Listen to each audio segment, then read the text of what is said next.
खबर हुगली से है। जैसे मां दुर्गा ने असुरा का नाश करने के लिए अवतार लिया था, वैसे ही महिला पुलिस बल भी दुष्ट व्यक्तियों की बुरी मंशाओं को नष्ट करने के लिए सामने आई है। रविवार की शाम को हरिपाल थाने की महिला पुलिस और विनर्स टीम ने हरिपाल थाने के अंतर्गत उड़े बाजार, गोपी नगर, खामार चंडी, सिनेमा तालाब, लोक मंचपाड़ा, वसुदेवपुर, मशाई मोड़, चैतन्यपुर, शीतलतला और पोदार मोड़ जैसे विभिन्न स्थानों का दौरा किया। इस दौरान उन्होंने स्थानीय जनता और महिलाओं से सुरक्षा के मुद्दों पर बात की।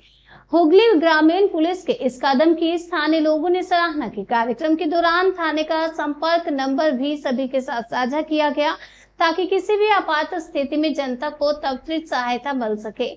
इस पहल को आगे भी जारी रखने का वादा किया गया है। महिला पुलिस बल की ओर से सभी को एक संदेश दिया गया, दुष्ट मानसिकता रखने वाले लोग सावधान रहे क्योंकि हम आ चुके हैं। हुआ तो जरूर थाने में बोलें, ठीक है?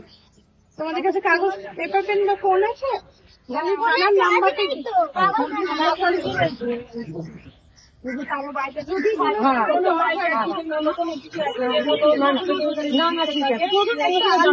অচেনা লোককে বারবার ঘোরাঘুরি করতে হবে।